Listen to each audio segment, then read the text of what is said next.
Student, welcome to my YouTube channel. मैं राघव पटेल संघर्ष classes के माध्यम से मैं सभी स्टूडेंटों का हार्दिक स्वागत करता हूं। मैं आज आप लोगों के लिए लेकर के आया हूं कुछ साइंस के क्वेश्चन, जिसे हम हिंदी में विज्ञान के नाम से जानते हैं। जो क्लास 10th के मैं ऐसे क्वेश्चन लेकर के आया हूं जो 100 में 100% पेपर में आना ही है। कुछ नियम लेकर के आए हैं, उन नियमों को आप लोगों को क्या करना है, नियमों को कंप्लीट करना है, जिनमें से एक ना एक नियम पेपर में जरूर आएगा। मैं आप लोगों को जितने नियम बता रहा हूं उनको ही आप लोगों को कंप्लीट करना है। उन्हीं में से आपके पेपर में एक नियम जरूर पूछा जाएगा बोर्ड एग्जाम 2023 में, जो आपका 27 तारीख को पेपर है। इसीलिए मैं आप लोगों को साइंस में ऐसे नियम लेकर के आया हूं कि आप लोगों को स्टूडेंट क्या करना है, मैं अपनी लैंग्वेज में आप लोगों को बताऊंगा और आप लोगों को याद करके क्या करना है, वो पेपर में आप लोगों को जरूर मिलेंगे। समझ में आया स्टूडेंटों बात? तो मैं आज आप लोगों के लिए कुछ नियम लेकर के आया हूं जो आप लोगों को स्क्रीन पर दिख रहे होंगे, उन्हीं के बारे में मैं आप लोगों को समझाऊंगा। तो साइंस, क्योंकि आप लोगों की साइंस जो है, साइंस में 3 टॉपिक है। भौतिक विज्ञान जिसे हम फिजिक्स के नाम से जानते हैं, रसायन विज्ञान जिसे हम केमिस्ट्री के नाम से जानते हैं, जीव विज्ञान जिसे हम बायोलॉजी के नाम से जानते हैं। तो मैं आज आप लोगों के लिए लेकर के आया हूं फिजिक्स का टॉपिक, जो आपका प्रकाश से रिलेटेड है। किससे रिलेटेड है स्टूडेंटों? प्रकाश से रिलेटेड। और प्रकाश से रिलेटेड जिसे हम लाइट कहते हैं। अब प्रकाश क्या होता है, सबसे पहले प्रकाश के बारे में सभी लोगों को जागरूक करना चाहता हूं कि आखिर प्रकाश होता क्या है। तो आप लोगों ने किताबों में भी पढ़ा होगा, सभी लोगों से सुना होगा कि प्रकाश एक प्रकार की ऊर्जा है। क्या है स्टूडेंटों? ऊर्जा, जिसे हम क्या कहते हैं, एनर्जी के नाम से जानते हैं। ऊर्जा के रूप में आप लोगों ने पढ़ा है, क्योंकि प्रकाश से ही हमें क्या होता है, प्रकाश के माध्यम से बहुत सारी चीजें, ये हमारा ब्रह्मांड, ये हर चीजें क्या है, प्रकाश के माध्यम से ही जुड़ी हुई है। तो क्या कहते हैं, प्रकाश एक प्रकार की ऊर्जा है जिसके माध्यम से क्या कहते हैं, एक दूसरी वस्तुओं को देखते हैं। ये प्रकाश के बारे में हमने आप लोगों को जानकारी दी, अवगत कराया। इसी के माध्यम से हम आप लोगों को कुछ नियमों के ऊपर लेकर के आते हैं। जो प्रकाश क्या है, सबसे पहला नियम है प्रकाश परावर्तन के नियम। तो आप लोगों ने पढ़े भी होंगे, किताबों में भी देखा होगा, लेकिन हम आप लोगों को सरल भाषा में समझाने के लिए जा रहे हैं और आप लोगों को इन नियमों को सीख करके जाना है पेपर में। इन्हीं में से आप लोगों को मैं 2 से 3 नियम आप लोगों को बता रहा हूं, इसमें से आपको मोस्टली वही सभी नियम है जिसमें से एक पेपर में जरूर मिलेगा 2 नंबर का। ठीक है, तो सबसे पहले प्रकाश परावर्तन के नियम देखेंगे स्टूडेंटों। प्रकाश परावर्तन के 2 नियम होते हैं, इसमें आप लोग लिख भी सकते हैं, हमने नहीं लिखा है लेकिन आप लोग लिख सकते हैं कि आप लोगों को जैसे कॉपी भरना है तो आप लोग लिख भी सकते हैं। तो यहाँ पर लिखोगे प्रकाश परावर्तन के निम्न 2 नियम होते हैं। तो फर्स्ट नंबर का नियम आप लोगों को स्क्रीन पर दिख रहा है, आपतन कोण। अब ये आपतन कोण क्या है, तो परावर्तन कोण क्या है, अपवर्तन कोण क्या है, किस प्रकार से हम आप लोगों को इस प्रकार से दिखा रहे हैं, जैसे इस प्रकार से आप लोगों को अभिलंब खींचा है। एक लाइन 90 अंश का कोण बनाती हुई ऊपर एक लाइन आप लोगों को दिख रही है, ये क्या है, अभिलंब की कंडीशन है। जिस प्रकार से सूर्य की किरणें जब आपसे ढलती हैं, सूर्य की किरणें मान के चलो यहां से आई, सूर्य की किरणें आई, एक सघन माध्यम है, एक विरल माध्यम है। सूर्य की किरणें जब आई तो क्या होगी, जब हमारी फर्श पर इस पृथ्वी पर ढलती है, तो पृथ्वी पर गिरती है, तो क्या होता है, कुछ किरणें लौट करके ऊपर की ओर चली जाती हैं, जो आप लोगों को यहीं से बनती है प्रकाश परावर्तन की कंडीशन और प्रकाश अपवर्तन की कंडीशन। परावर्तन मतलब बाहर की ओर चला जाना, तो कुछ किरणें भी यहाँ से रिफ्लेक्टिव होकर के बाहर की ओर निकल जाती हैं, जो यहीं से कंडीशन बनती है। अभिलंब एक सीधी रेखा में होता है, समझ में आएगा। तो अभिलंब की कंडीशन जो आप लोगों को इसी के माध्यम से पढ़ी जाएगी कि जैसे सघन माध्यम माना आपने, एक विरल माध्यम माना, विरल मतलब भारी होती है, सघन माध्यम आप लोग जानते भी हैं। तो इस प्रकार से आप लोगों को दिख रहा है फर्स्ट नंबर का जो नियम है वो है प्रकाश परावर्तन के नियम। तो हमने क्या बताया, आप लोग लिख भी सकते हो, उसमें प्रकाश परावर्तन के नियम 2 नियम होते हैं। तो इसमें क्या लगा फर्स्ट नंबर पर, आपतन कोण और परावर्तन कोण सदैव बराबर होते हैं। जी कौन कहता है, जी प्रकाश परावर्तन के नियम कहते हैं। समझ में आया स्टूडेंटों बात? सेकंड नंबर का इसका रूल्स है, आपतित किरण, परावर्तित किरण तथा अभिलंब तीनों एक ही तल में होते हैं, मतलब एक ही लाइन में होते हैं, एक ही सीधी रेखा में होते हैं, एक ही कंडीशन में होते हैं, इसलिए ये क्या होते हैं, तीनों एक ही तल में होते हैं। समझ में आएगा स्टूडेंट होगा।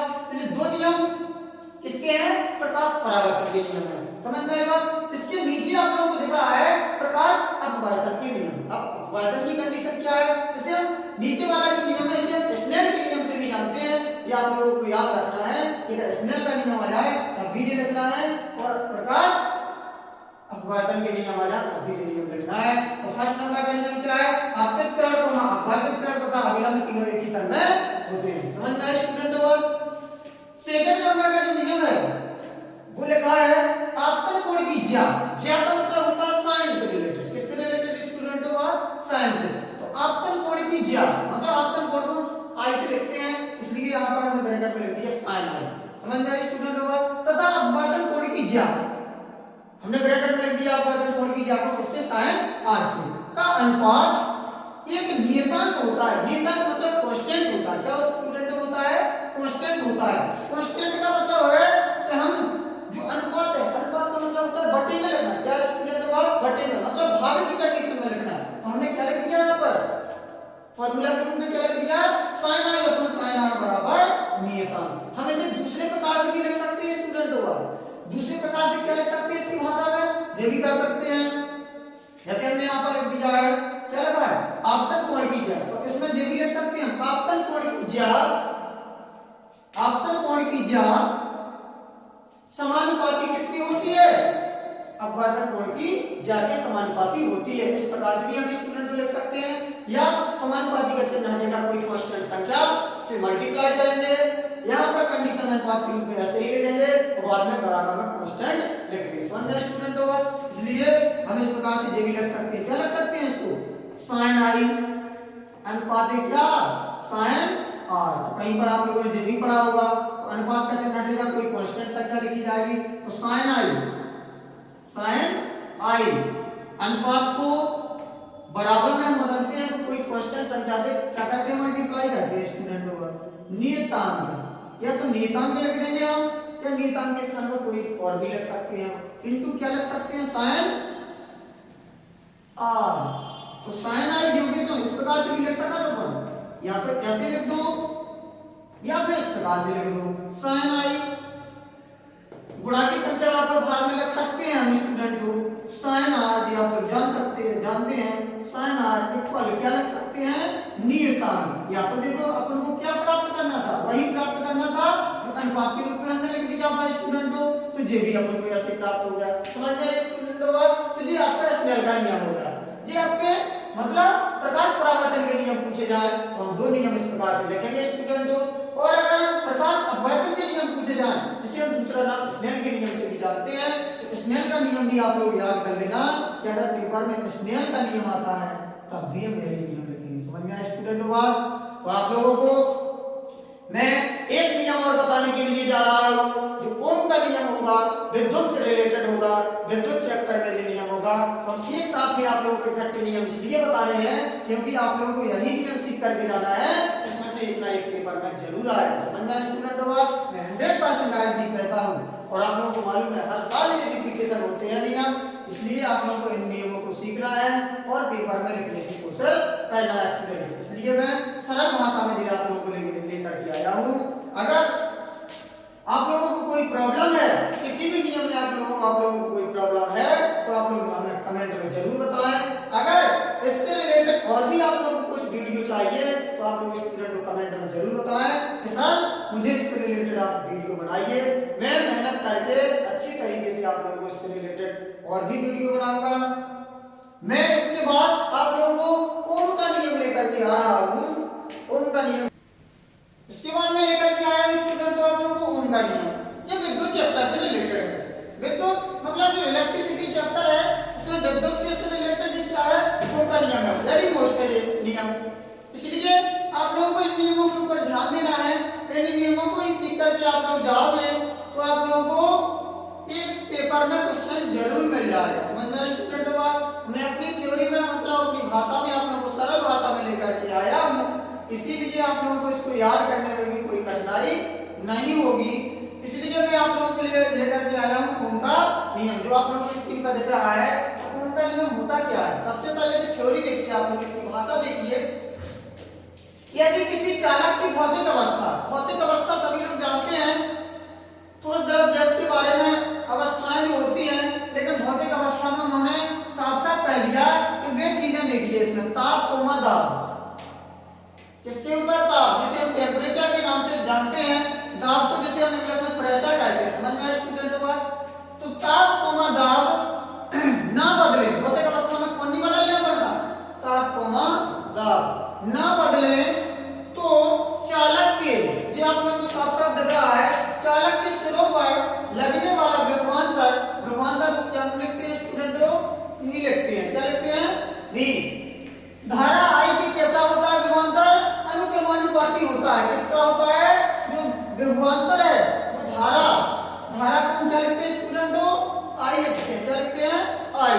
तो धारा आई की कैसा होता है, जो अनुक्रमानुपाती होता है। जो आप लोगों को लैंग्वेज हमने लिखवाई है वो आप लोगों को इसमें यहाँ पर डेरिवेशन के रूप में लिख देंगे। वही डेरिवेशन में हमने कुछ बदल के नहीं लिखा है, जो आप लोगों के सामने भाषा लिखी हुई है तो हम क्या करेंगे, वो डेरिवेशन में लिख देंगे। तो क्या लिख देंगे, भी समानुपाती आई। क्योंकि हमने क्या लिखा है, जो विभवांतर है वो किसके होता है, कि धारा आई है, उसके कैसा होता है, अनुक्रमानुपाती होता है। तो अनुक्रमानुपाती मतलब समानुपाती का आपको क्या लगा देना है, चिन्ह लगा देना है। समझ में आया स्टूडेंटों का। समानुपाती का चिन्ह हटाते हैं तो आप लोगों को स्टूडेंटों ने रूल्स बताया है, किसी समानुपाती का जब चिन्ह हटाया जाता है एक कोई कांस्टेंट संख्या से मल्टीप्लाई जरूर करते हैं। समझ में आया स्टूडेंटों का। तो हमने इसमें क्या कर दिया, v बराबर, हमने इसमें r जोड़ दिया है, सॉरी r से मल्टीप्लाई कर दिया है, क्योंकि एक कांस्टेंट संख्या का मल्टीप्लाई जरूर किया जाता है जब भी समानुपाती का चिन्ह हटाया जाता है। समझ में आया स्टूडेंटों का। तो v बराबर हमने क्या लिख दिया है, ri। अब आप लोग कहोगे सर जी आपने r क्यों लिखा है, a लिख दो, b लिख दो, x लिख दो, y लिख दो। तो आप लोगों को मालूम होना चाहिए जो विद्युत चैप्टर है उसमें r एक रिलेशन के रूप में होता है, इसलिए हमने r से ही मल्टीप्लाई किया। क्योंकि अब आप लोगों ने v बराबर ri को पढ़ा नहीं है, अब इसे हमने क्रम से लिख दिया है, क्योंकि जो हम पढ़ते आ रहे हैं फॉर्मूला, इसलिए v बराबर क्या पढ़ते आ रहे हैं स्टूडेंटों, i r। समझ में आया स्टूडेंटों का। अब आप लोगों को क्या करना है स्टूडेंटों, जितने प्रकार के आप लोगों को जो प्रतीक दिख रहे हैं, आप लोगों को क्या करना है, उनकी मात्रा भी जानना जरूरी है। आप लोग क्या करोगे, जितने प्रकार की अपनी यूनिट पढ़ी है, इसमें जितने प्रकार के ये पढ़े हैं इनकी आप लोग मात्रा जरूर सीख लेना, क्योंकि एक नंबर में बहुत पूछे जाते हैं। जैसे उन्होंने कह दिया स्टूडेंटों विभवांतर का मात्रा होता है, तो 4 ऑप्शन उन्होंने दे दिए, तो विभवांतर का मात्रा हमें स्टूडेंटों मालूम होना चाहिए। प्रतिरोध, r यहाँ क्या है, एक प्रतिरोध है। v क्या है, v बराबर विभवांतर, क्या स्टूडेंटों, विभवांतर। जी आप लोगों को याद होना चाहिए। r बराबर क्या होता है, प्रतिरोध। जहां r बराबर क्या है स्टूडेंटों, प्रतिरोध है। और I बराबर क्या है, I बराबर विद्युत धारा, जिसे हम धारा भी कहते हैं। तो जहां में हमने ये चीजें आप लोगों को लिख दी, आप लोग क्यों कंफ्यूज हो जाओगे सर जी इसमें क्या है। समझ में आया स्टूडेंटों बात। इसलिए आप लोगों को ये बहुत क्वेश्चन नियम ये भी आप लोगों को कंप्लीट कर लेना है। इन्हीं नियमों में से आप लोगों को एक पेपर में जरूर नियम मिलेगा, तो कुछ थ्योरिकल से रिलेटेड है, जैसे फिलामेंट के दाएं हाथ का नियम, फिलामेंट के बाएं हाथ का नियम। तो ये थ्योरिकल से नियम हमने इसलिए नहीं लिखे क्योंकि ये थ्योरी वाले नियम आप लोगों को समझाने की क्योंकि जरूरत नहीं थी, आप लोग उसको पढ़ भी सकते हो। तो इतने प्रकार के हमने नियम आप लोगों को बता दिए। 3 नियम ये बता रहा है, और एक फिलामेंट के दाएं हाथ का नियम है, फिलामेंट के बाएं हाथ का नियम है। आप लोग फिजिक्स में इतने नियम सीख करके जाओगे, एक पेपर में हम गारंटी से कहते हैं कि 100% एक नियम जरूर आएगा। समझ में आया स्टूडेंटों का। अगर इन नियमों से रिलेटेड आप लोग को अब हमने क्या बताया एक सलाह कि जी हमने प्रतीक जितने भी बताए इनके आप लोग मात्रा जरूर सीख लेना। जैसे हमने विभवांतर का मतलब क्या बताया, वोल्ट होता है। क्या होता है स्टूडेंटों, वोल्ट होता है। प्रतिरोध का मात्रा क्या होता है, ओम होता है। ये भी आप लोग को याद करना है, एक नंबर में पूछे जाते हैं, बहुत मोस्ट है। धारा को हम किससे लिखते हैं, आई से का जो प्रतीक होता है वो आई होता है। लेकिन स्टूडेंटों क्या होता है, इसका मात्रा क्या होता है, एम्पियर होता है। स्टूडेंटों क्या होता है, एम्पियर होता है। जैसे उन्होंने कह दिया शक्ति का मात्रा तो वाट होता है। समझ में आया स्टूडेंटों को बात। तो इतने प्रकार के आप लोगों को क्या करना है, मात्रा जरूर सीखना है। सभी के क्या करना है, सभी प्रतीकों की मात्र जरूर सीख करके जाना है, क्योंकि इनमें से भी एक एक नंबर के बहुविकल्पी क्वेश्चन में बहुत आते हैं क्वेश्चन। समझ में आया स्टूडेंटों? तो आप लोगों को अगर मेरी ये वीडियो अच्छी लगी हो तो आप लोग इसे लाइक शेयर, और अगर मेरे चैनल पे जो स्टूडेंट नए हैं तो उसको सब्सक्राइब करना बिल्कुल ना भूलें। ये वीडियो अपने दोस्तों और फ्रेंडों के साथ अधिक से अधिक शेयर करना। अगर मेरे इस वीडियो में आप लोगों को कोई प्रॉब्लम होती है तो मुझे कमेंट में जरूर बताएं। अगर इससे रिलेटेड और भी वीडियो आप लोगों को चाहिए तो मुझे कमेंट में जरूर बताएं कि आप लोग सर जी आप इससे रिलेटेड मुझे वीडियो बना करके डालिए। मैं आप लोगों को हर पल हर समय सहायता करूंगा। इसके बाद आप लोग और ध्यान दीजिए, श्रेणी क्रम, समांतर क्रम और इससे रिलेटेड अगली वीडियो में मैं जरूर बताऊंगा उनके नियम का सत्यापन। और क्या बताएंगे स्टूडेंटों? सत्यापन। सत्यापन मतलब सिद्ध करना। हम सिद्ध करके बताएंगे, क्योंकि पेपर में कई बार पूछा गया है ओम का नियम क्या है, इसे ग्राफीय विधि द्वारा सत्यापित कीजिए। कई बार 7 नंबर में पूछा गया सीधा सीधा क्वेश्चन स्टूडेंटों। कितने नंबर में? 7 नंबर में। इसलिए ये बहुत मोस्ट क्वेश्चन है। इसलिए आप लोग क्या करना है, इस ओम के नियम को सीख लेना और इसका सत्यापन हम अगली वीडियो में आप लोगों को बताएंगे। थ्योरिकल के माध्यम से आप लोगों का इसका सत्यापन किया जाता है, इसमें कोई फॉर्मूले नहीं लगते स्टूडेंटों। थ्योरिकल के माध्यम से हम चित्र के माध्यम से बताएंगे, फिर आप लोगों को एक ग्राफ भी बताएंगे और उसमें आप लोगों को थ्योरिकल के माध्यम से इसका क्या करवाएंगे, सत्यापन करवाएंगे। समझ में स्टूडेंटों? और इसके साथ में जितनी भी मोस्ट वीडियो मैं लेकर के आपके सामने आता रहूंगा, क्योंकि 27 तारीख के पहले हम आप लोगों को क्या करवाएंगे, ये पूरी कंफर्म चीजें करवाएंगे। समझ में स्टूडेंटों? केमिस्ट्री में जो जो भी प्रॉब्लम है मैं नई वीडियो आप लोगों के सामने ले करके आऊंगा। मैं गारंटी के साथ कहता हूं जितने भी पेपर है आप लोगों का लगभग पूरा यही से आ जाएगा। समझ में स्टूडेंटों? इस क्लास में आज के लिए इतना ही। जय हिंद।